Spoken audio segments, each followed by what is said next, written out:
नमस्कार फ्रेंड्स। आज फरवरी की पहली तारीख है और आज की वीडियो जिस पे मैं बात करने जा रही हूँ वो है अलमंडा प्लांट पर। अलमंडा जैसा कि आप जानते हैं एक गर्मी के सीज़न का पौधा है और जिसकी फ्लावरिंग की स्टार्टिंग अप्रैल के स्टार्टिंग से हो जाती है और अक्टूबर के प्रथम सप्ताह तक यानी फर्स्ट वीक तक इसमें भर भर के फूल आते हैं। उसके बाद भी अक्टूबर के लास्ट तक फूल आते हैं पर एक दो। इसके अलावा इसमें दो वैरायटी होती है, एक बुशी जो मेरी है और एक बेल वाली। तो जहाँ पे गर्मी ज़्यादा पड़ती है यानी पूरे साल जहाँ थोड़ी बहुत भी गर्मी रहती है तो वहाँ ये पौधा काफ़ी अच्छी फ्लावरिंग पूरे साल करता रहता है। लेकिन हमारे उत्तर भारत में या पूर्वी भारत में तो इस समय कड़ाके की सर्दी पड़ रही है। अब सर्दी थोड़ी हल्की हुई है तो ये पौधा पूरी सर्दियों डोरमेंसी में ही रहता है। ये देखिए कि इस फरवरी में भी मेरा ये जो आलमंडा का पौधा है देखिए कितना अच्छा हरा भरा है और साथ में इसमें नए नए कल्ले भी निकल रहे हैं यानी नई नई पत्तियां भी निकल रही हैं। तो फ्रेंड्स आज इस वीडियो में आलमंडा प्लांट की फुल केयर यानी गर्मियों के लिए हम अपने पौधे को कैसे तैयार करें और अपने अलमंडा प्लांट पे ही हम आज इस पे बात करेंगे कि हम क्या क्या काम हमें इस फरवरी में करने होंगे। तो फ्रेंड्स वीडियो शुरू करने से पहले मैं आपसे रिक्वेस्ट करती हूँ अगर ये वीडियो अच्छी लगे तो प्लीज़ लाइक शेयर और चैनल को सब्सक्राइब जरूर कीजिएगा। देखिए पौधे में कितनी सारी नई नई पत्तियाँ आ गई हैं हर ब्रांच में, लेकिन अब चूंकि विंटर खत्म होने को है और फिर भी अभी पूरे महीने सर्दी रहेगी तो सबसे पहले हमें अपने प्लांट पे यानी अलमंडा पे 2-3 काम करने होंगे क्योंकि इसे हमें गर्मियों के लिए तैयार करना है। तो सबसे पहला काम है फ्रेंड्स, हम इसकी लाइट प्रूनिंग कर लेंगे यानी जो ब्रांचेस आपको दिख रही हैं ना जिनमें पत्तियां बिल्कुल नहीं है, ठूंठ की तरह सूखी पड़ी हैं, जैसे ये देखिए ऐसी छोटी छोटी बहुत सारी ब्रांचेस मेरे इस प्लांट पे हैं जिनमें एक भी पत्ती नहीं मिलेगी और एकदम सूख गई हैं। तो ऐसी जितनी भी ब्रांचेस हैं इन सब की हम प्रूनिंग कर देंगे। पर हाँ ये भी बता दूं कि इस फरवरी में हमें अपने पौधे की आलमंडा की हार्ड प्रूनिंग नहीं करनी है, बस केवल वही ब्रांचेस हटानी है जो काफ़ी सूखी हुई हैं या लगभग डेड सी हो गई हैं। तो पहले हम इसे काट लेंगे और काट कर इसकी इसलिए भी काटना ज़रूरी है फ्रेंड्स कि जहाँ से हम इन सूखी ब्रांचेस को हटाएंगे वहाँ पर नए नए ब्रांच निकलेंगी, नई शाखाएं निकलेंगी और उन्हीं पर बड्स आएंगी और फूल लगेंगे।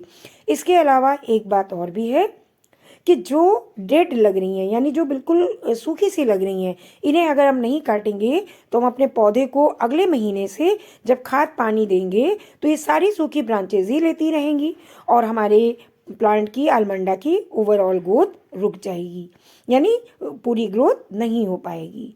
इसलिए हमें इन जितनी भी सूखी सूखी और छोटी छोटी जो शाखाएं हैं जिनमें पत्तियां वगैरह नहीं है इन्हें हमें कट के हटा देना होगा।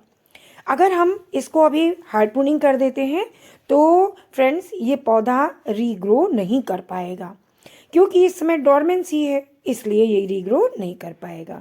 तो चलिए पहले कटिंग कर लेते हैं। जहाँ से नोड एरिया है उसके पास से देखिए 1 इंच छोड़ के हमें इन ब्रांचेस को कट कर देना है क्योंकि नोड एरिया के पास से ही यहाँ से नई ब्रांच निकलेगी और जब नई ब्रांच निकलेगी तो उसमें नए कल्ले फूटेंगे, नई पत्तियाँ आएंगी और तभी उसमें सीज़न में फूल आने का पूरा चांसेस रहता है। और देखिए फ्रेंड्स यही नहीं, अगर हम सारी की हार्ड प्रूनिंग कर देंगे तो हो सकता है ये पौधा बिल्कुल सूख जाए, जड़ों से सूख जाए क्योंकि अभी ये डोरमेंसी पीरियड में है। ये तो जो इसकी ओवरऑल ग्रोथ हो रही है वो इसलिए हो रही है क्योंकि पूरे विंटर मैंने इसकी केयर अच्छे से की है यानी इसके साथ वो सारी सावधानियां की हैं जो मुझे करनी चाहिए या आपको करनी चाहिए। देखिए सारे पत्ते इसके स्पॉटेड होते जा रहे हैं, स्पॉटेड हो गए हैं। ऐसा इसलिए क्योंकि पूरी रात भयंकर ठंड पड़ती है, कम से कम ओस तो इतनी गिरती है कि जिसकी बात ही नहीं कह सकते हैं। तो गिरती तो है वो ठीक है लेकिन फिर मॉर्निंग में धूप निकलती नहीं थी। आज 4 दिनों से लगातार धूप निकल रही है यानी कि सोमवार से निकल रही है, आज चौथा दिन है तो तीसरा दिन है जब हमारे यहाँ धूप अच्छी निकल रही है। तो इन सारी अलमंडा की कटिंग या यूँ कह लें प्रूनिंग, देखिए इसमें जहाँ कटिंग करिए वहाँ से सफ़ेद सफ़ेद दूध सा निकल रहा है। तो यही अगर धूप ना मिले ना, और तो ये सड़ने लगती है, ये यहीं से सड़ने लगेगी। रूट्स की तो बात ही छोड़िए।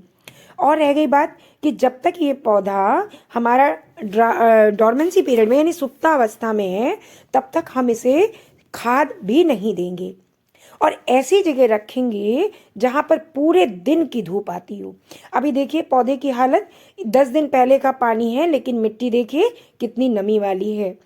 तो कहने का मतलब है कि जब तक आप इसको धूप नहीं लगाएंगे पूरी तरह से, तब तक ये जो नए नए कल्ले फूटे हैं ना, नई जो पत्तियां निकल रही हैं, वो अच्छे से ग्रो नहीं करेंगी, उतने में ही सूख जाएंगी। इसलिए पहला काम प्रूनिंग के बाद आप अपने पौधे को धूप में रखें, जहाँ पर सुबह से शाम तक की पूरी धूप इस पौधे को मिल सके। दूसरी चीज़ बहुत इम्पॉर्टेंट कि आप इसमें ज़्यादा पानी देना बंद करें। यानी मैंने इसको मतलब कि पानी देना नवंबर के बाद से ही बहुत हल्का कर दिया है।